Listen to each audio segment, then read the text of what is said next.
안녕하세요. 저는 이 유튜브 사연 채널의 애청자인 50대 초반 최혜란이라고 합니다. 항상 즐겨 듣기만 하면서 언제고 내 이야기도 한번 해봐야겠다 생각만 했는데 생각만 하다 보니 벌써 1년이 지났어요.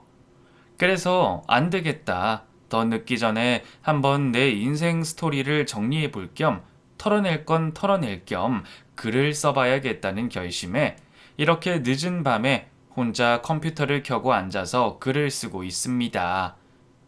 왜 고생 끝에 낙이 온다라는 말이 있잖아요.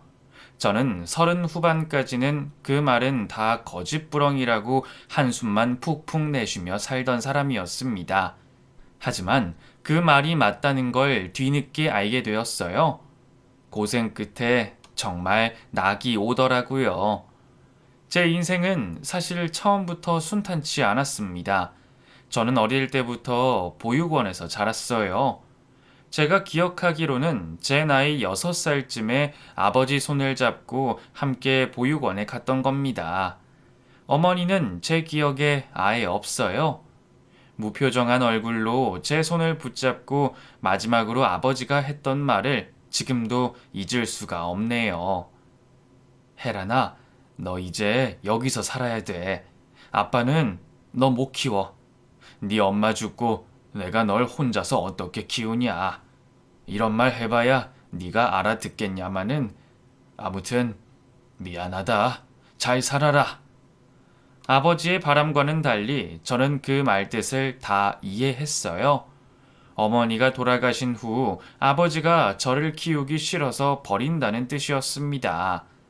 저는 울며 불며 아버지에게서 떨어지지 않으려고 매달렸지만 아버지는 끝내 뒤도 돌아보지 않고 저를 혼자 버려둔 채 보육원 밖으로 나가버렸어요.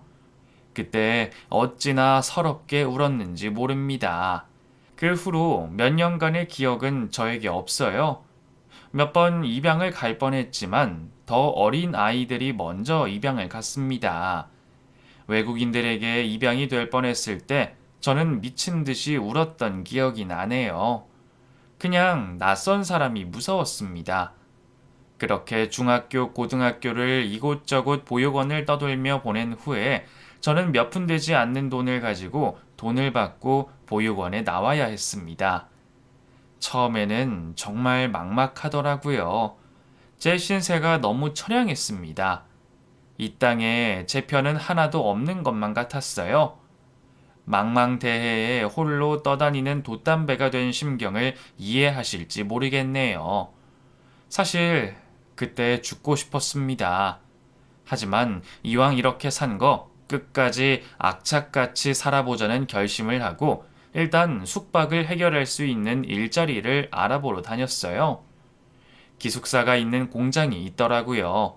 저는 그 공장에서 일을 하며 돈을 벌고 기숙사에서 생활을 했습니다. 일이 힘들기는 했지만 같이 일하는 사람들은 좋았어요. 언제까지 공장이라고 살아야 하냐? 혜란이 넌 체력도 좋다. 잠 안 자? 아, 왜 그렇게 악착같이 돈을 모아? 나 나중에 장사할 거야. 장사 자금 마련하려면 돈 벌어야지. 젊을 때 고생하지 언제 하냐? 넌 악발이라서 뭐래도 할 거다. 너 나중에 부자 되면 나 잊지 마. 그래, 알았어. 저는 사실 장사를 하고 싶었어요. 어렸을 때의 패기인지 이유는 모르겠지만 제가 장사를 하면 잘할 수 있을 거라는 자신감이 있었습니다. 그래서 저는 주간이고 야간이고 몸을 갈아가면서 열심히 일을 하고 돈을 쓰지 않고 모으기만 했습니다. 돈 쓸 때도 없었어요. 가끔 저에게 찝적대는 남자들도 있었지만 칼같이 거절을 하고는 했습니다. 그 바람에 얼음공주라는 소리까지 들었네요. 그렇게 5년을 딴 데 눈 돌리지 않고 성실하게 돈을 모아서 저는 옷장사를 시작했어요. 사무실을 차릴 수는 없어서 제 방 2개짜리 전셋방에서 직접 발품 팔아서 들여온 옷을 인터넷 사이트에 올리고 판매를 했습니다. 처음에는 매출이 없어서 조바심이 났어요. 이런저런 사이트를 돌아다니며 제 쇼핑몰 홍보를 했습니다. 덕분에 점차 제 옷을 찾는 손님들이 늘어갔고 저는 하루 종일 주문을 확인하고 택배 포장을 싸는 것이 일이었어요. 그렇게 또 3년의 세월이 지났고 저는 거래처 사장님으로부터 선을 보라는 제안을 받게 되었습니다. 아유, 혜란 씨, 나이가 몇이지? 사장님, 여자 나이 묻는 거 아닌데? 저 이제 28이에요. 아이, 28이면 결혼할 때 됐네. 내가 선짜리 주선 좀 해줄까? 그 중견기업 다니는 남잔데, 아이, 사람 성실하고 괜찮아. 그 집안이 숨겨둔 재산도 많고 다들 눈독 들이고 있는데, 어때? 한번 만나볼래? 그 나이쯤 되니까 제 생활 반경도 거기서 거기고 저도 남자를 만나봐도 좋겠다는 생각에 그럼 주선해 주시라고 말을 했습니다. 그 말이 나온 지 얼마 되지도 않았는데 거래처 사장님이 약속 장소와 시간을 알려줬습니다. 이렇다 할 연애도 하지 않고 20대 후반을 맞이한 터라 어쩐지 민망하기도 하고 설레는 마음이 들기도 했습니다.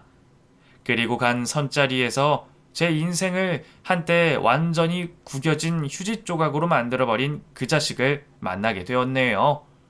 지금 생각해보면 첫 만남부터 삐그덕거렸던 것 같습니다. 제가 약속 장소를 착각해서 다른 곳에서 기다리고 있었거든요. 그게 하늘이 저에게 주신 기회였을지도 모르겠네요. 지금이라도 도망가라고 말이에요. 아무튼 1시간 가까이 기다려도 오지 않아서 저는 잔뜩 화가 났습니다. 자리에서 일어날까 고민하는 사이에 웬 남자가 헐레벌떡 들어와서 제 앞에 앉았어요. 그냥 길 가다 흔히 볼 수 있는 흔하디 흔하게 생긴 남자였습니다. 아이고, 목말라. 저 뛰어오느라. 우선 물 한 잔 마실게요. 그렇게 말하고 물을 한 컵 벌컥벌컥 들이켜더니 그 사람이 절 보고는 환하게 웃었습니다. 저는 그때까지도 화가 풀리지 않아서 왜 웃냐고 물었어요. 늦으셔놓고 왜 웃으세요? 혜란 씨, 저 지금까지 약속 장소에서 기다리다가 왔어요. 네? 여기 아니에요? 네. 이름이 비슷한 곳이 바로 다음 골목에 있어서 착각하셨나 봐요. 저는 그 말을 듣고 다시 약속 장소를 확인해 봤다가 제가 있던 곳이 약속 장소가 아니었다는 사실을 깨닫고 얼굴이 새빨갛게 달아올랐습니다. 미안하기도 하고 부끄럽기도 하더라고요. 너무 안 오셔서 혹시나 싶어서 왔는데 다행히 기다리고 계셨네요. 제가 휴대전화를 놓고 와서 사실 가셨을 줄 알았어요. 그 사람이 그렇게 말했고 저는 한풀 꺾여서 대답했습니다. 죄송해요. 전 그것도 모르고. 아니에요. 우리가 만날 인연이었나 보네요. 시장하시죠? 음식 주문해요. 대신 혜란 씨가 쏘는 거죠? 네네. 당연히 그래야죠. 드시고 싶은 거 다 주문하세요. 오, 혜란 씨 돈 많나 보다. 그러더니 그 사람은 레스토랑에서 스테이크 포함해서 메뉴 3개를 고르더라고요. 정말 배가 고팠나 보다 생각했습니다. 그리고 나온 음식을 맛있게 먹었어요. 그 사람이 서글서글하니 혼자 말을 잘 하더라고요. 긴장했던 제 마음도 사르르 녹아내리게 만들었습니다. 그리고 어느새 그 사람의 말에 웃고 있는 저를 발견하고 저도 당황스러웠어요. 혜란 씨, 원래 잘 웃으세요? 사실 아까 처음 뵀을 때는 인상 찌푸리고 계셔서 몰랐는데 웃으니까 완전 미인이네요. 제가 언제 인상을 찌푸렸다고. 부끄럽게. 그만 이야기하세요. 그날 털털한 성격의 그 사람과의 대화가 나쁘지 않았습니다. 그날 레스토랑에서 그 인간이 주문한 음식을 혼자서 거의 흡입을 했고 기어이 제가 계산하게 하더라고요. 그날은 제가 잘못을 했으니까 그냥 넘어갔습니다. 그 인간이 그렇게 쪼잔한 놈인지 그때부터 알아봤으면 제가 돗자리 깔아야죠 뭐. 후회해봐야 무슨 소용이겠어요. 그렇게 화기애애하게 선자리를 갖고 그날 이후로 그 사람이 먼저 저에게 연락을 했습니다. 저도 못 이기는 척 그 사람과 연락을 주고받다가 자연스럽고 또 급속도로 연인 사이로 발전했어요. 연인 사이가 되고 나서부터 그 사람은 저에게 살림은 잘하느냐, 아픈 사람 돌봐본 적 있느냐, 그런 걸 묻더라고요. 그럼 제가 대답했습니다. 평생 혼자 살았으니 웬만한 살림은 다 할 줄 알고 가족이 없어서 아픈 사람 돌본 적은 없어. 왜? 아니, 나한테 시집 오려면 웬만한 살림은 할 줄 알아야 하니까. 시집? 어, 혜란아, 너 나한테 시집 와라. 내가 너 평생 책임져 줄게. 야, 너도 이제 곧 서른이고 나도 서른 초반인데 어차피 결혼할 거 얼른 해치우자. 어때? 우리 부모님은 그냥 나한테 맡긴다고 했어. 말 나온 김에 내일 당장 혼인신고하러 동사무소 갈래? 자! 그 인간은 언제부터 준비해 왔는지 혼인신고서를 제 눈앞에 내밀었습니다. 여자라면 프로포즈에 대한 로망 같은 게 있잖아요. 반지나 편지나 이벤트 같은 거예요. 그런 걸 할 줄 모르는 인간이라는 건 알았지만 요즘 말로 이루 말할 수 없을 정도로 가성비 청혼을 하더라고요. 그런데 그때는 저도 그 인간이 뭐가 좋다고 콩깍지가 단단히 끼어 있던 상태였고 그 인간 말이 맞는 말 같아서 냅다 사인을 해버렸습니다. 그 인간은 기분이 좋다며 포장마차에서 밤새 같이 술을 마셨어요. 그리고 다음 날 출근 전에 제 손을 붙들고 동사무소에 가서 혼인신고서를 제출해버렸습니다. 그렇게 눈뜨고 코베인 듯이 결혼을 해버렸네요. 그때가 금요일이었고 주말 동안 쇼핑몰 일을 하면서 내가 무슨 짓을 한 건가 어리둥절하던 찰나 그 인간이 제가 살던 집 앞으로 찾아왔어요. 뭐야? 연락도 없이? 무슨 일이야? 혜란아, 짐 싸. 우리 혼인신고 했잖아. 우리 집으로 가자. 뭐라고? 당신 어머님 아버님이랑 같이 살잖아. 너 부모님 없이 자랐잖아. 우리 엄마 아빠를 친부모님처럼 생각하고 살면 되지. 얼른 가자. 대충 귀중품만 싸놔. 내가 이삿짐 센터 불렀으니까 2시간 뒤에 올 거야. 그 인간은 혼인신고를 마치자마자 제 인생을 지멋대로 휘두르려고 들었습니다. 그리고 허둥지둥 짐을 싸서 시댁으로 갔어요. 인사도 드린 적이 없는데 대뜸 함께 살려고 가는 게 영 꾀름직했습니다. 아파트는 신도시의 60평대 아파트였어요.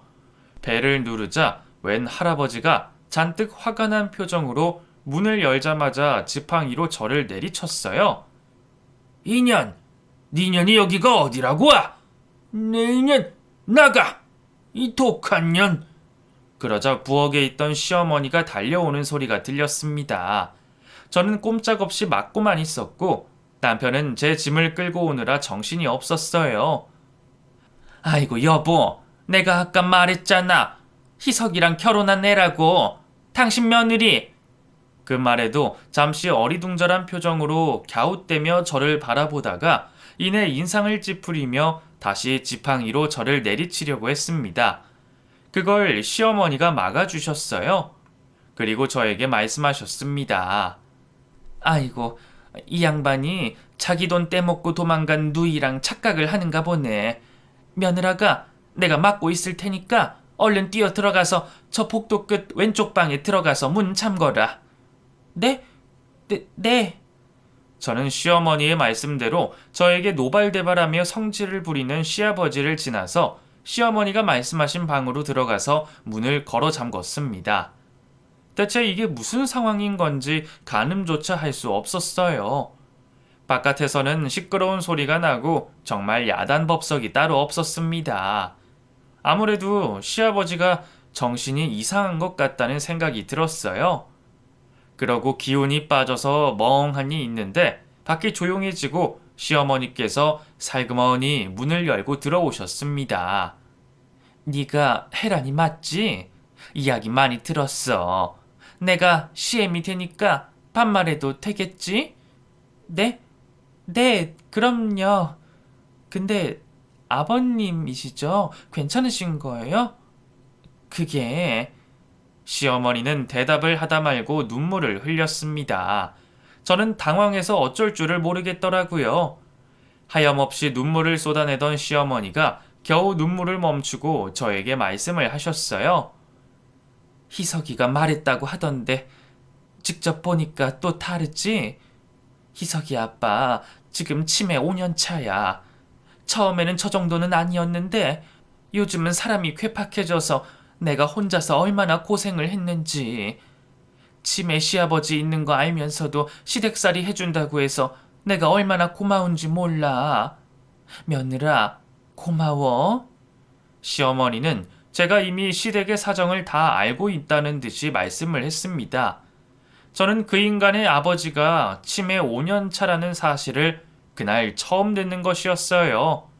하지만 몰랐다고 말하면 그렇게 서럽게 울었던 시어머니가 저보다 더 당황하고 속상하실 것 같아서 밖으로 튀어나올 뻔한 울분을 꾹 참고 애써 위로의 말씀을 건넸습니다. 어머님, 혼자서 많이 힘드셨겠어요. 저도 대충은 들었는데, 근데 제가 쇼핑몰을 운영하거든요. 집에서 일을 해도 되기는 한데, 아무튼 제가 도움드릴 수 있는 부분은 다 도울게요. 제 말에 시어머니는 왈칵 저를 끌어당겨 안으시고는 한 손으로 제 등을 따뜻하게 쓰다듬어 주셨습니다. 그냥 나 혼자 감당하기 어려울 때, 그럴 때만 조금 거들어주면 돼. 희석이한테 듣기로는 보육원에서 부모님 없이 혼자서 자랐다며? 장하네. 이 각박한 세상에서 의지할 피부치 하나 없이 여자 혼자 얼마나 고생이 많았어. 내가 그 마음 다 알지. 그럼. 시어머니의 따뜻한 말씀과 따뜻한 품에 안겨서 저는 처음으로 속 시원하게 눈물을 쏟아냈습니다. 위로받는 게 이런 거구나. 살면서 그때야 비로소 느끼게 된 것이에요. 그리고 이왕 결혼까지 하고 가족까지 되었으니 제가 할 수 있는 선에서 최선을 다해야겠다고 다짐을 했습니다.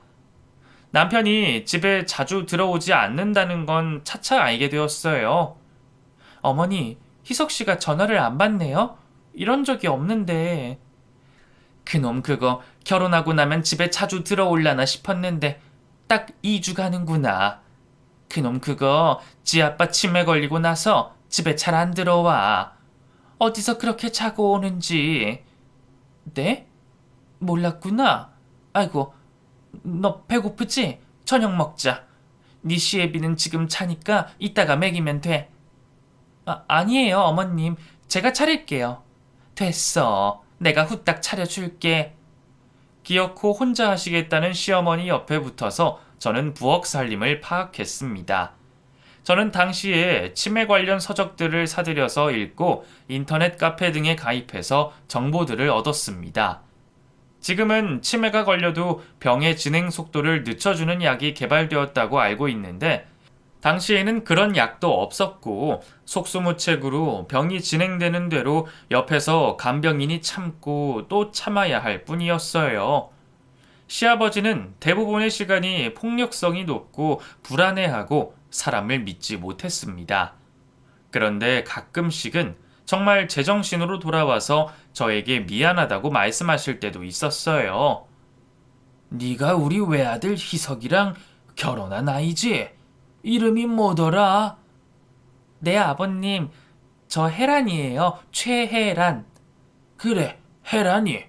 아니, 나 때문에 많이 힘들지? 아니, 내가 정신없을 때 너한테 함부로 대하고 그러냐? 아니에요, 아버님. 저한테 재밌는 옛날 이야기도 많이 해주시고 좋아요. 우리 며느리가 거짓말은 못하는 성격이구나. 그래, 아무튼 미안하고 고마워. 내가 무슨 짓을 했든 내 진심은 그게 아니니까 그것만 알아주면 돼. 네, 아버님. 그럼요. 어쩌다가 내가 이런 몹쓸 병에 걸려서 얼른 죽어야 하는데, 아휴. 시어머니 말씀으로는 시아버지께서는 대기업에서 기술자로 일을 하셨다고 했어요. 워낙에 일을 잘하셔서 고속 승진도 하시고 허튼데 돈 쓰는 양반도 아니라서 열심히 돈을 모으시고 투자도 하셔서 재산을 꽤 모아두셨다고 했습니다. 그렇게 똑똑하던 사람이 왜 저런 병에 걸린 건지 내가 힘이 있는 한 돌봐줘야지 어쩌겠어. 어머니 걱정 마세요. 제가 있잖아요. 혼자서 힘들어하지 마시기에요. 그래, 아들 다 소용없다고 생각했는데 이렇게 착한 애를 데려온 거 그거 하나는 정말 잘했네. 내가 마음만으로도 여기가 아주 뜨뜻해. 네가 굳이 뭘 안 해도 그냥 옆에 있는 것만으로도. 알죠. 저도 어머니가 계셔서 정말 든든해요. 저는 제가 운영하던 쇼핑몰 관련 일의 규모를 줄일 수밖에 없었습니다. 그리고 하루에도 몇 번씩 포악해지는 시아버지를 시어머니와 함께 감당해야 했어요. 저는 힘이 붙일 때마다 남편에게 전화를 걸었어요. 그러면 술에 취한 남편의 옆에서 여자 목소리가 들려왔습니다. 아, 왜 전화해? 당신 지금 뭐 하고 있어? 나랑 이러려고 결혼한 거야? 딴 년들이랑 열심히 놀고 다니고 나는 시댁 뒤치다꺼리 하라고? 그러려고 나랑 결혼했냐고? 저는 남편의 아나무인한 태도에 너무 화가 나서 그렇게 소리를 질렀습니다. 그러자 남편은 오히려 적반하장으로 나오더라고요. 아, 그래? 이제 알았어? 야, 진작 알았어야지. 우리 엄마가 너 되게 예뻐하는 것 같던데? 누이 좋고 매부 좋은 거 아니냐? 너 부모 사랑 못 받고 자랐으니까 우리 엄마한테 예쁨 받으면서 그렇게 지내. 야! 아, 그리고 나 네가 생각하는 것처럼 헛짓거리하고 다니는 거 아니거든? 나도 사회생활 하느라 힘들어. 아, 지금도 접대하느라 온 거라고. 허튼 생각하지 말고 끊어. 저는 미련하게도 남편의 말을 믿고 싶었습니다. 머리로는 당장 이혼을 해야 한다고 생각했지만 가슴으로는 이혼을 하고 나면 혼자서 치매 시아버지를 감당해야 하는 시어머니가 눈앞에 아른거려서 그럴 수가 없었어요. 시아버지를 요양병원에 모시려고 안 한 것도 아닙니다. 요양병원에 모시면 항상 온 병실을 돌아다니며 난동을 부려서 쫓겨나기 일쑤였어요. 그러다 보니 온전히 시어머니와 저 둘이서 정신이 왔다 갔다 하는 괴팍한 시아버지를 감당해야 했죠. 식성은 어찌나 좋던지 하루에도 몇 번씩이나 밥을 차려 드려야 했습니다. 아버님, 방금 2시간 전에 점심 드셨잖아요. 이렇게 자주 드시면 소화도 안 되고 건강에 안 좋아요. 이따가 2시간만 더 지나면. 야, 이년아! 이 종년이 밥 달라면 곱게 내올 것이지 어디서 따박따박 말대답이야. 얼른 밥 내와. 안 내와?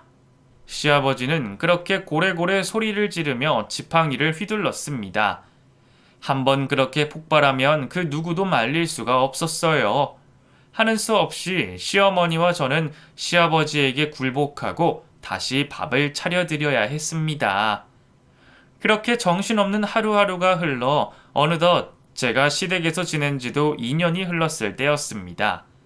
그때 시어머니께서 한동안 몸이 엄청나게 붓고 힘들어 하셔서 어머니를 모시고 병원에 갔더니 갑상선 기능 저하증이라고 했어요. 결석이 여러 개 있는데 한두 개는 크기가 2, 3cm 정도로 커서 수술도 해야 했습니다. 혜란아, 어쩌냐? 내가 이러고 있으니 너 혼자 괜찮겠어? 나 이번에 있는 동안만이라도 요양원에. 아니에요, 어머니. 전 괜찮아요. 어머니야말로 괜찮으세요? 수술하고 나서 힘드실 텐데 제가 곁에 있어야 하는데. 나는 간병인 쓰면 돼. 네 시애비가 문제지. 아휴, 그 희석이 그놈이 이럴 때 옆에서 도와주면 얼마나 좋아. 지만하는 녀석, 어쩌다 그렇게 이기적으로 컸는지. 어머니께서 입원한 동안 저는 처음으로 혼자서 시아버지를 돌봐드려야 했어요. 시어머니와 함께일 때는 몰랐는데 정말 미치겠더라고요. 자꾸 혼자서 밖으로 나가려고 하시고 대소변도 못 가리셔서 바지에 그대로 볼일을 봤어요. 아무리 그래도 시아버지 바지를 제가 벗기고 씻겨드릴 수는 없어서 저는 남편에게 전화를 걸었습니다. 당신 어디야? 오늘 주말이잖아. 어머니 입원하신 건 알아? 아, 또 왜? 오빠, 뭐야? 남편 목소리 너머로 여자 목소리가 들렸습니다. 그냥 누구야? 방금 오빠라고 한 년 누구냐고? 아, 너 진짜 의부증 있냐?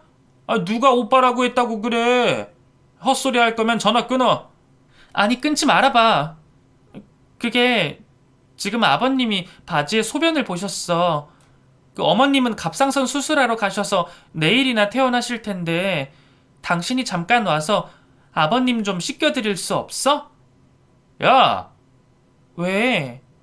내가 그 양반 오줌 싼 바지 치우러 거기까지 가야 되냐? 나 오늘도 회사 가야 돼. 진짜 짜증나게 하지 마. 그렇게 말하고 남편은 전화를 끊어버렸습니다. 전화를 끊을 때 어렴풋이 깔깔대며 웃고 뭐라고 떠드는 여자 목소리가 들렸어요. 그쯤 되니 남편이 외도를 하든 뭘 하든 아무 상관없으니 제발 집에 와서 본인 아버지 좀 케어해 주길 간절히 원했지만 절대로 그럴 위인이 되지 않았습니다. 저는 축축하게 젖은 바지 위로 똥까지 논 시아버지를 두고 혼자서 서럽게 눈물을 흘렸어요. 정말 저까지 미쳐버리겠더라고요. 고심 끝에 저는 경비원 아저씨에게 사정사정을 했습니다. 다행히 아저씨께서도 아내분을 치매로 잃으셔서 제 마음을 이해해 주시고 직접 시아버지를 씻겨주시기까지 했어요. 정말 제 은인이었습니다. 아저씨 정말 감사해요. 아저씨가 도와주지 않으셨으면 저 정말 여기서 뛰어내렸을 거예요. 정말 정말 감사해요, 아저씨. 아이고, 그런 소리 하지 마요. 뛰어내리면 내가 더 속 시끄러워. 차라리 똥 싼 바지 치우는 거야 많이 해봐서 쉽지. 젊은 세대기 고생이 많아. 참 대견하네. 아니에요. 저는 시어머니께서 퇴원을 하셔서 그날 일을 말씀드리고 경비 아저씨에게 고급 한우 세트를 답례로 드렸습니다. 어머니는 한숨을 푹 내쉬며 말씀하셨어요. 희석이 그 자식 대체 뭐라고 다니는 건지.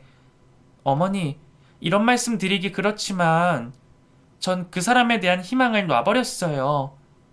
사실 나도 마찬가지야. 미안하다 헤라나. 아니에요.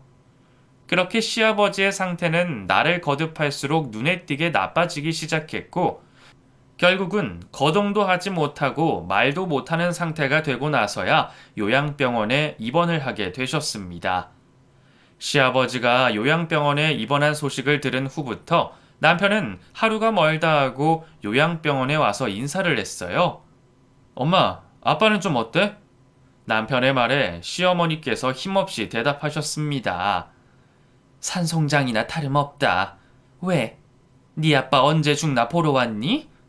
엄마는? 말씀을 뭘 그렇게 하세요. 걱정돼서 왔죠. 맨날 저렇게 주무시고 계시네. 저 그럼 가볼게요. 남편은 병원에 오면 10분 이상을 머무르지 않았어요. 그런 남편에게 시어머니께서 말씀하셨습니다. 너 지금 같이 사는 애랑은 언제 헤어지냐?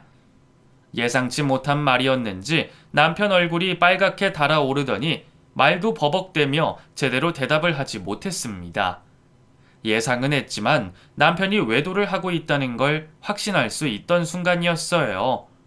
그리고 시어머니는 남편에게 뼈가 있는 말씀을 하셨습니다.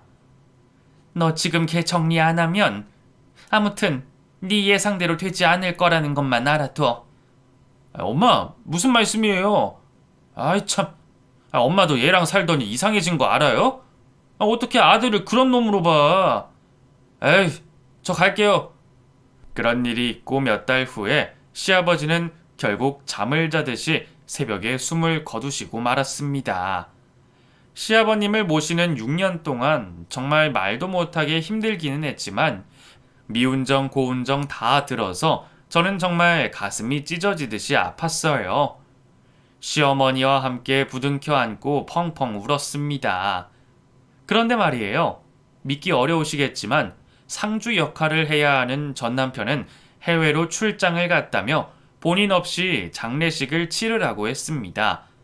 진짜 인간도 아니라는 생각이 들었어요. 상주는 남자가 해야 하잖아요. 그것도 하나뿐인 아들인데 여자인 제가 하겠다고 해도 장례식장 관계자들이 절대 그건 안 된다고 했습니다. 결국 상주 없이 시아버지의 장례식을 치렀어요. 그렇게 발인까지 마치고 몸살에 걸린 듯 온몸이 쑤시는 상태로 저와 시어머니는 집에서 며칠 동안 겨우 죽지 않을 만큼만 밥을 먹고 내내 잠만 잤습니다. 그렇게 시아버지 장례를 마치고 일주일이 지났을 때였어요. 전 남편이 웬 여자와 함께 집으로 들이닥쳤습니다. 진한 화장에 짧은 미니스커트를 입은 젊은 여자였으면 덜 억울했을지도 모르겠네요. 객관적으로 봐도 저보다 인물이 없는 여자와 함께였습니다. 뭐야? 출장 다녀왔니? 네가 인간이야? 이 여자는 누구야? 야, 너 선 넘지 마. 이거나 받아.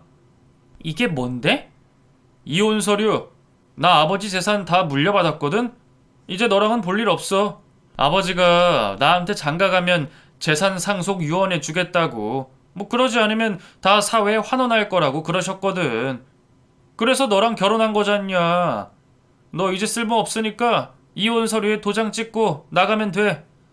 남편은 그렇게 담담하게 폭탄 발언을 쏟아냈습니다. 저는 어안이 벙벙했어요. 뭘 그렇게 멍청하게 서 있어? 나 이 여자랑 벌써 결혼 준비하고 있어. 이번에는 성대하게 식도 올릴 거야. 주무시는 줄 알았던 시어머니께서 어느새 거실 밖으로 나오셔서 생전에 시아버지께서 쓰시던 지팡이로 남편의 등짝을 내리쳤습니다. 네가 그러고도 인간이야? 야, 네가 어떻게 혜란이한테 이럴 수가 있어? 넌 내 아들 아니야. 나가! 아파요. 엄마 그만해요. 저도 별로 엄마 아들 할 생각 없어요. 저 재산 다 받았다니까요? 와, 아빠 재산 많던데? 엄마도 꽤 받으셨죠? 제가 20억 받았으니까 아무튼 저 이 여자랑 새 출발해요. 넌 서류에 도장 찍어놔. 저 가요, 엄마. 남편 옆에 있던 여자는 기분 나쁘게 입꼬리를 씩 올리며 웃고 고개를 살짝 까딱하더니 남편의 팔짱을 끼고 집 밖으로 유유히 빠져나갔습니다. 저와 시어머니는 동시에 거실 바닥에 주저앉아서 주먹으로 애꿎은 가슴을 내리쳤어요. 어머니, 저 어떻게 해야 해요?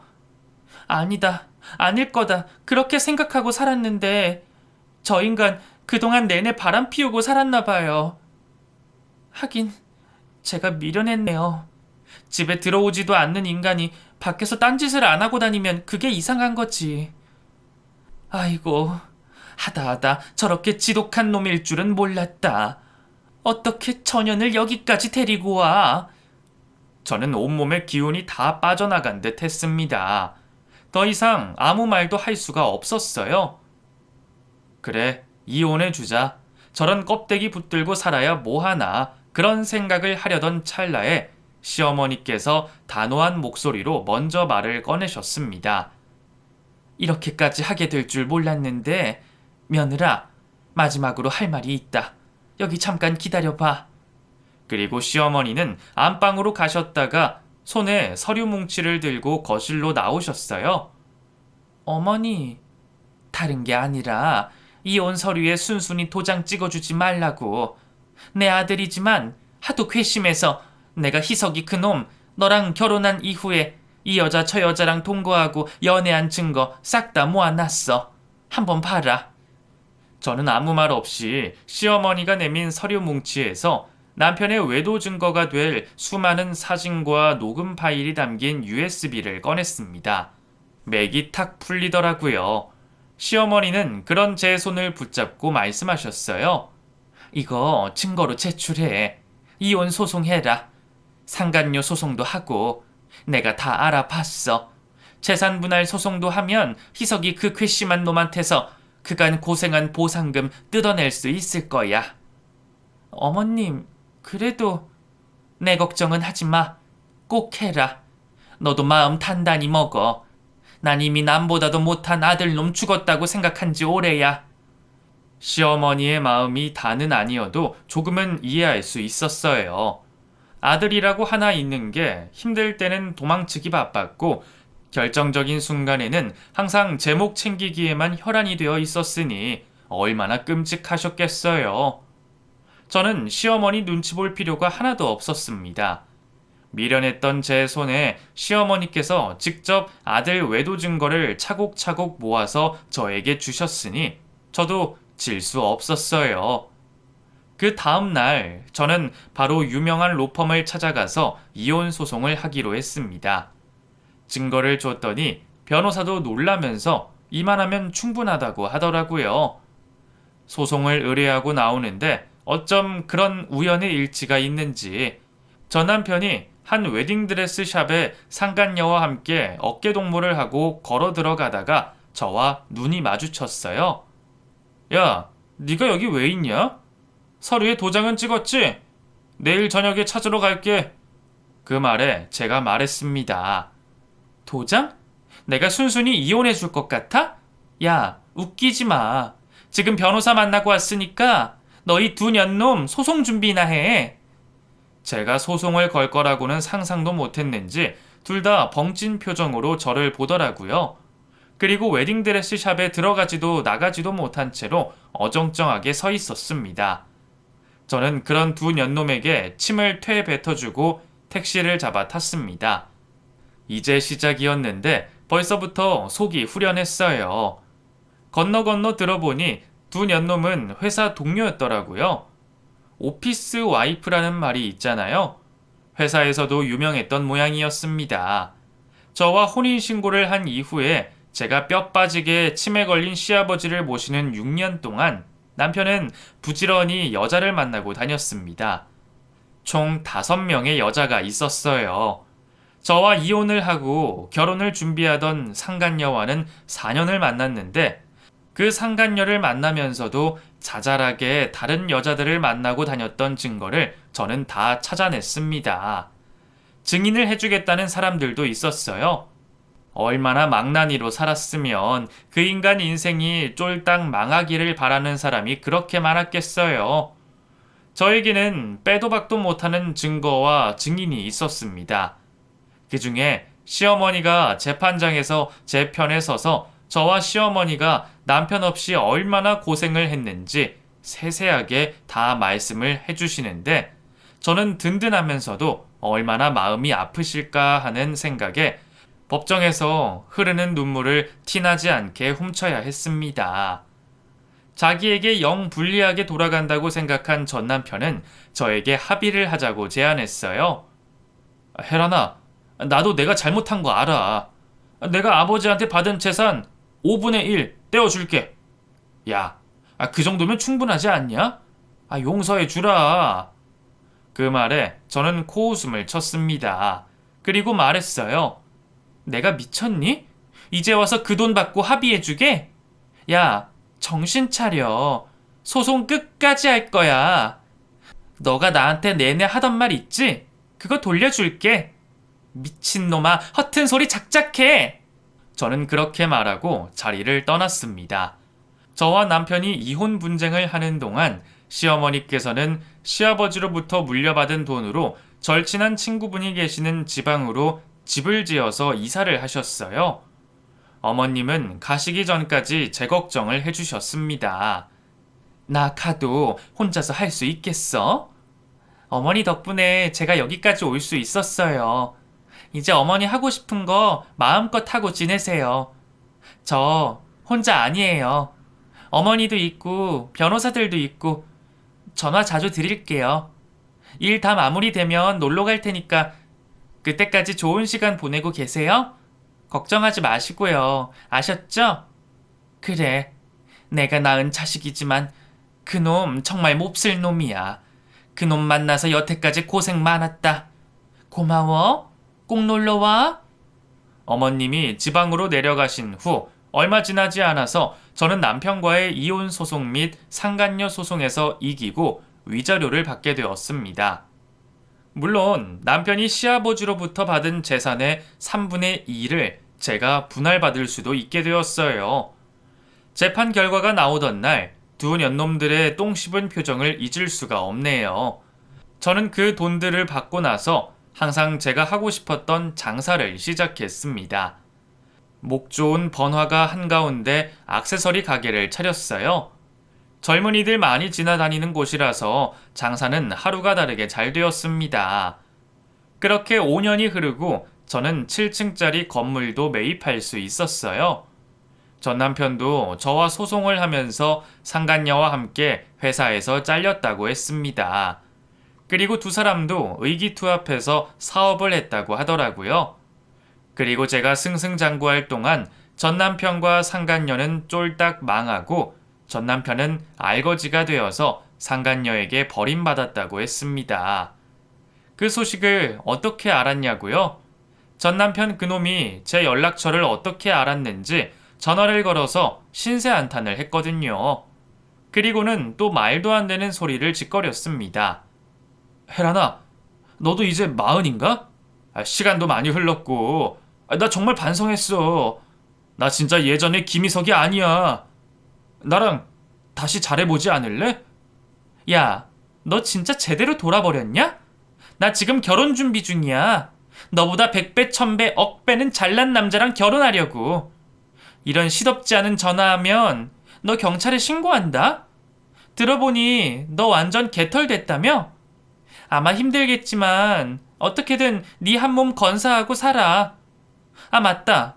나 어머님이랑 일주일에도 서너 번씩 연락하고 지내거든? 어머님 괴롭히면 그땐 너 아주 쥐도 새도 모르게 없애버릴 테니까 그런 줄 알고. 너 들어서 알지? 나 그럴 힘 있어. 제가 그렇게 말하자 전 남편 그 금수만도 못한 놈은 아무 말 없이 전화를 끊었습니다.